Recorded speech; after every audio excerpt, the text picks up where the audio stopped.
DC's little coalition against Venezuela is starting to fracture after the continual failure, the continual sad sack, ridiculous attempts by DC to install its own little puppet government. The world is beginning to see. I mean, 161 countries never recognized a random guy named Juan. Only 50 did, being strong-armed by DC, but now Spain.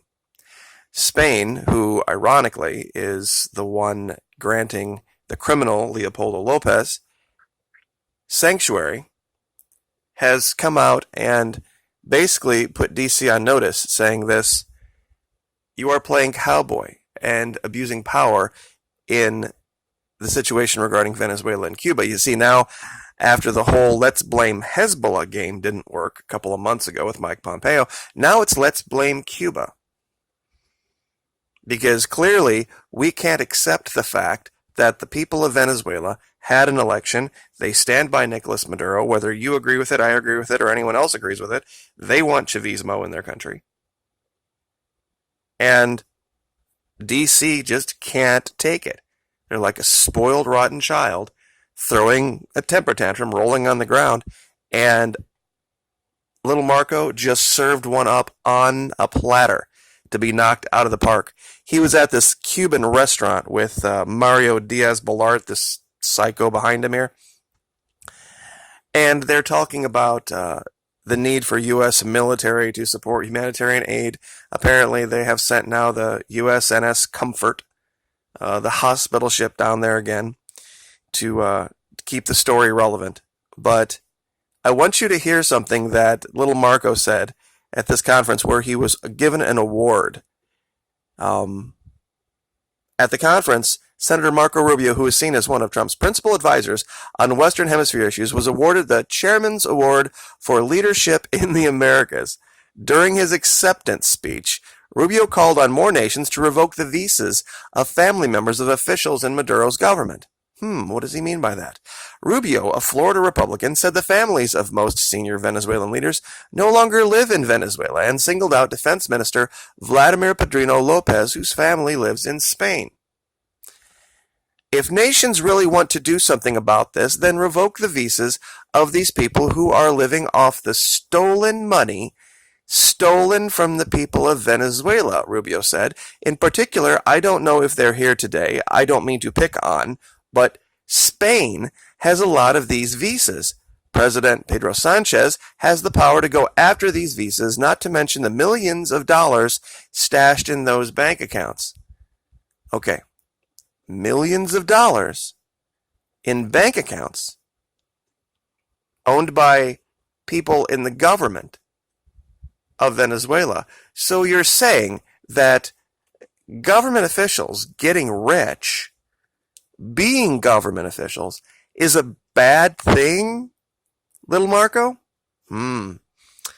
Well, why don't we take a look at Congress? Why don't we take a look right back in the mirror, little Marco, at how much money is made by members of the United States Congress off of U.S. tax dollars? Salary of U.S. presidents, $450,000. Salary of House and Senate members, $174,000. Salary of the Speaker of the House, $223,000.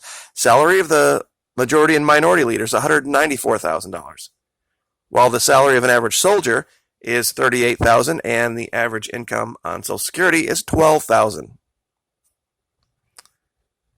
Yet they vote against the raise in the minimum wage over and over and over again, saying that that would be bad, even though they make nearly $600 an hour for the time that they work. Unless anyone think I'm picking on Republicans here, it's across the board. Here's Jim Moran. Members of Congress can't afford to live decently off of $174,000 a year. Oh, and my good friend Rick Scott. See, he tries to make himself out to be this hero, this champion of this, that he says that, we need to do something about, all the money in Congress and they don't deserve a raise and all this. You see, they don't just make money off of their salaries. They get all sorts of bribes and all sorts of perks. And what he really wants to do is this. You see, due to the fact that congressional pay raises are often not liked by the public, many times Congress just gets more fringe benefits, meaning they just give them stuff for free that they don't have to pay for, which is in a sense like a raise, instead of a pay raise. This is done because the fringe benefit change is not required to be reported to the public. Because, you see, that's how they play this game. It's okay for them to become millionaires and billionaires off of U.S. tax dollars, taking bribe after bribe after bribe, vacations, cars, homes. All across this country, they own tons and tons of property. There's some that even cry and claim that they have a negative net worth. Basically, it's because they've been guaranteed these tens of $millions in loans against businesses that they own that they'll end up getting tax subsidies for, while showing that they are technically not making money. They're making money hand over fist. They're just not having to pay taxes on it. It's that whole idea between income and taxable income, which I think might be part of the argument with our current leader not wanting to release his tax returns. It's one of two things. Either he made a ton of money, and his most recent quote is, "Accounting is a sport." So he paid a whole bunch of accountants to figure out ways to get him out of paying taxes legally, and he maybe doesn't want that to show. But there are other indications that maybe some of his businesses didn't do quite that well. In fact, there's a decade or so where we do have tax returns that show that he lost a lot of money. So either he's not a good businessman and loses a bunch of money, and that goes against him, or he made a bunch of money and got his accountants to get him out of paying taxes on it, one way or the other. And I'm not singling him out here. Many, many, many big businessmen, many big businessmen who are attached to Congress, like this guy's been for 35 years, do this. So it's not just him. It's probably just something that he doesn't want out. But this idea somehow that the members of a government, of a country, especially one like Venezuela, that was one time flush with billions and billions and billions of dollars. At one time, they had what they call a sovereign wealth fund. And it's something that most North Americans can't wrap their head around. We're $22 trillion in debt.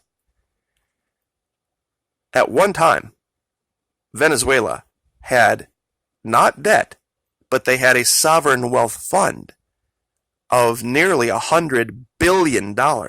And this is a country that doesn't even have as many people as the state of Texas does. It's smaller than California, just a little bit bigger than Florida. And they actually had net worth. They had money in the bank. And they were getting ready to get rid of the criminal petrodollar, which is basically just issued debt, not an asset. And they knew that. They realized that. Their people realized that. They teach their children this. We don't teach that to our kids. At least not until they're much, much older and they're adults and they choose to study economics. $177,000, I think it is now for Congress. Average median income as of 2009 in this country was $49,000.